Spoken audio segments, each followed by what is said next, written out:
So if you guys ended up tuning into yesterday's video, I showed you guys the best way to solo the Red Worm here in Season 3 Reloaded. Then after we were done, we ended up taking our Scorcher and flying all the way over to the new Elder Dark Aether and went in there, and that's where we're going to end up starting today's video. Now I'm 100% convinced over the last few runs that I've done over the last few days that this is going to be your easiest time completing the Elder Dark Aether solo. I have made a few runs over the last few days with the crossbow, with the explosive bolts and the dead wire detonators, and I've gotten really close to getting that escort mission done, but it always blows up once I get it to the bridge. This was definitely a hell of a run, and if you guys want to attempt to do this solo, you guys can copy what I do here. I can't wait to get into everything about this run with you guys. Really quick, I do need to give a huge shout out to today's sponsor. If you guys are looking to unlock the new MW3 camos such as Interstellar or Borealis, or possibly even play in some bot lobbies or get all the best schematics in Modern Warfare Zombies, then be sure to check out Mitch Cactus. They're the biggest and most reliable sellers with heaps of brand new offerings for MW3 with completely safe and legitimate services for Xbox, PlayStation, and PC. With thousands of great reviews on Trustpilot, you guys should definitely check them out. Be sure to use code REALG at checkout for 5% off your entire order for a limited time only. Alright guys, so here we are back inside of the new Season 3 Reloaded Elder Dark Aether, and this Dark Aether really does not mess around, guys. And this run as a whole was actually absolutely insane. We actually just ended up defeating the Red Worm solo, and we ended up killing him in 3 minutes exactly. So if you guys haven't watched that video yet, I would highly recommend you guys do that. This is going to be a little bit of a longer one today. I do believe we're coming in at just a little bit over 14 minutes. I am going to be trying to do some longer videos for you guys. It's just that when I do these longer videos, sometimes when I'm getting up to like 10, 14, 15 minutes, like that's a really long time for me to just be continuously talking. 9 times out of 10, I usually don't have a problem finding things to talk about because I absolutely love zombies. I love this game and I just love talking about it, so I can just ramble on forever. Sometimes the topics do end up running a little bit dry, especially in this game mode. I really always feel like I can't let any part of the video go without me saying something. Like if I lose the attention of the audience, then people are either going to leave. And the other thing that I can't stand is when I watch a lot of these other YouTubers and they'll be playing a lot of the game and like over half of the video is silence, and I don't understand it.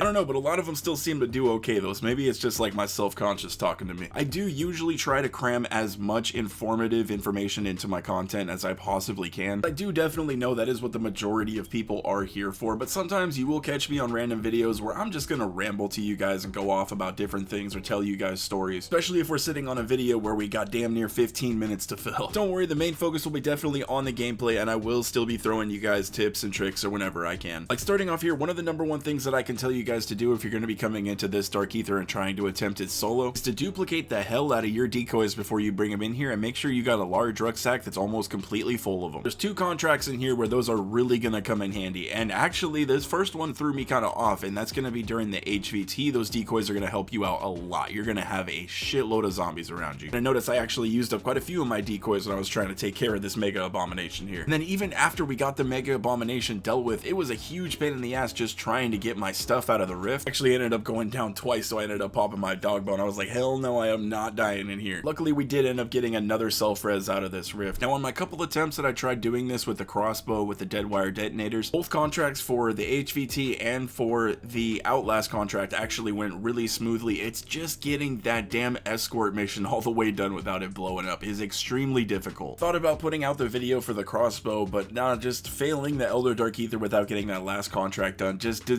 doesn't feel right to me. Probably end up making a few more attempts here inside of this Elder Dark Aether, and if I can't get it, maybe we'll just test it a bunch inside of the red tier zone, because I know it does really well out there, and maybe we'll take it inside of a different Dark Aether, or maybe test it against the Red Worm or something. I will tell you guys right now, the crossbow really does handle itself incredibly well. I mean, especially with those explosive bolts, and when you put the dead wire detonators on it, yeah, the thing is awesome. For me personally though, I've never been the hugest fan of the crossbow, just because I feel like the movement with it is not that great, and if you're dealing with a lot of hordes of zombies inside of like red tier zone, and if you need to be moving and stuff, it might not be your greatest option, especially for solo players. Now I will say, if you guys are running inside of a group, like if you actually have quite a few people that are running with you, I would say the fact that somebody is running the crossbow would be a really good idea. And speaking of, take a look at that guys, we ended up getting the dead wire detonators out of this contract, and not only did we get those acquisitions, but we ended up getting the schematic for it. I do already got these, so I'm just going to end up leaving those right there. This next contract that we're about to do, the Outlast contract, is absolutely insane. The amount of zombies that it throws at you, I think my game is going to crash every time I end up doing this contract. I mean, everything lags and starts slowing down, and it's just crazy. We're definitely going to need to hit this ammo cache one more time before we go over here, and if you guys are still struggling to find anything inside of this Dark Aether, I'm going to throw up a map up on the screen right here. Big shout out to MWZHUB.gg for putting together all of these amazing maps for the community. You guys go over to their their site, you can actually pick and choose what you want to see, and all of their maps are fully interactable. They do all of the dark ethers and even the main big maps, so be sure to check out those guys. So be sure to let me know down in the comments section what's been your favorite gun to run after the Season 3 Reloaded update. I just want to get a nice idea for what you guys have been rocking and see if I've been missing out on anything. I do have a pretty good idea of what I want to put on the top best weapons to use in Season 3 Reloaded list. But you never know, this community has surprised me many times before. And over to our Outlast contract over here, man, I always say holdout.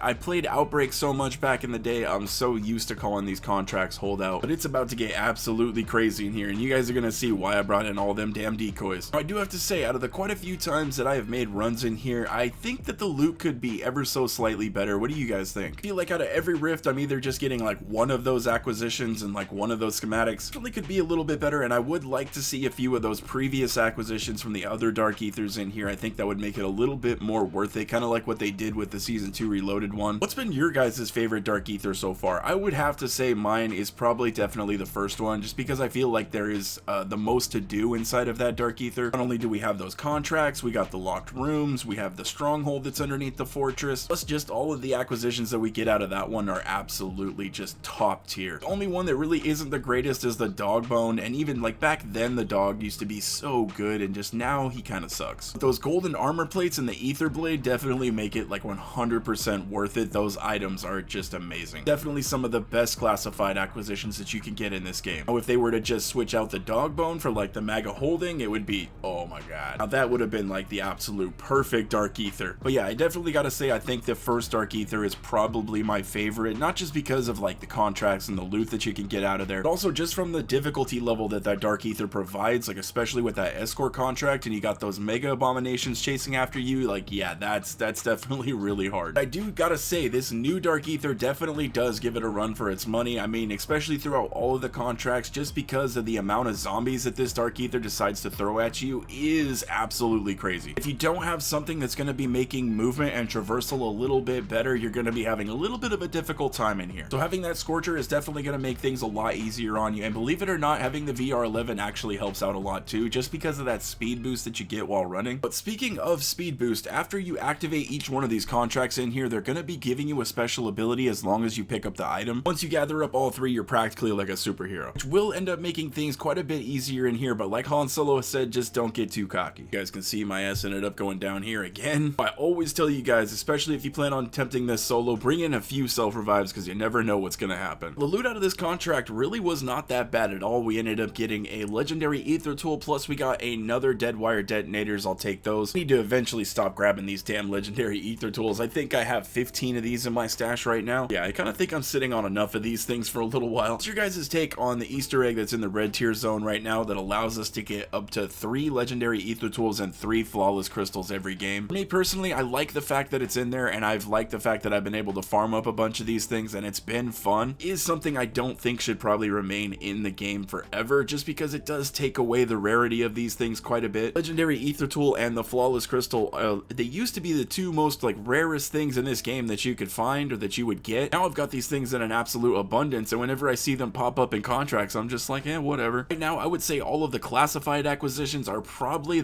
have the most value to me personally right now. Well, those in the VR11 and Scorcher. The VR11 is just great because it can defeat almost absolutely anything in this game, and the Scorcher is really good for the traversal. And when you pair the two up, man, you got a combo and a match just made in heaven. Check this out, guys. I accidentally switched out the body part for the dead wire detonators. I should have switched it out for that legendary ether tool, to be honest. Oh well, what can you do? Now, if you don't got the VR11, I would say that doing this escort is going to be the toughest contract to get done inside of this Elder Dark Ether, but if you have the VR11, it shouldn't be too difficult. The thing you guys are going to want to watch out for when you're doing this contract is look for the glowing green zombies, because once you kill those guys, they're going to end up dropping you power-ups. They end up dropping a lot of nukes, and those are going to help you out when you're doing this a lot. Now, if only the zombies did this in the original Dark Ether, it would have made that escort a lot easier as well, especially with those mega abominations chasing us. Between the power-ups dropping and the fact that there are no mega abominations definitely does make this escort quite a bit easier. Like I said earlier, I have gotten this contract almost to the end without it exploding. It gets to the bridge, and that's usually where I lose it. Keeping the health up on the ACV is usually pretty easy until it gets to that gas station, and once you reach that gas station, man, it is really hard trying to protect that thing and keep the health up on it. You will eventually get it here soon though. I just need to get a lucky run. I have done both of the other Dark Ethers without using a weapon. I've actually done the second Dark Ether several several times without using a weapon, but I really don't think it's going to be possible inside of this one. There is just way too many zombies that spawn in. Plus, we wouldn't have a way to deal with the HVT, consider we can't use score streaks inside of here. Well, at least we can't use the jug. We can use the sentry gun, so maybe if you set up a few of those, you might be able to get those to kill him. But even that might take you a little while, maybe even too long in order to get all of these contracts done. Keep in mind, guys, I did all of this with using a Scorcher and the VR11, and I still was cutting the time pretty damn close. Matter of fact, the circle and the gas was already so close to me and so small that I didn't even have time to do the boss fight. I just had to exfil. If you guys really want to do that Easter egg boss fight at the end, I would either recommend trying it inside of the regular Dark Aether and not the Elder, just because you are probably going to run out of time. I did kill the Easter egg boss when I was in a 6-man and we did the Elder, but we were able to get this done really fast when we had 6 people. But when you're doing it solo, it's going to take you quite a bit longer. Boss is definitely worth fighting though if you guys haven't done that yet. Not only once you defeat him will he open up another rift and you'll have another chance to get more schematics or more acquisitions, but you'll also get that hidden blueprint for the Ram 7 if you don't have that yet. It's actually a pretty cool looking blueprint too. It's like purple and has like a white kind of color to it, and it's got smoke that's coming off of it. It's a really nice looking blueprint. Plus it's got the chainsaw underbarrel attachment, which just makes it perfect for zombies. You gotta say, I think the one thing they did pretty well this year is the rewards with like the blueprints and camos and stuff like that. Like the prestige camo we just got, man, that is awesome. I really cannot wait to see the next ones that they're going to be coming out with. You know what I really miss was all those camos that we had in BO4. Like BO4 had the absolutely just best camos I think we've seen in COD yet. We had all of those animated ones, and then like how the Dark Aether camo would actually like change the look of the gun when you got more kills.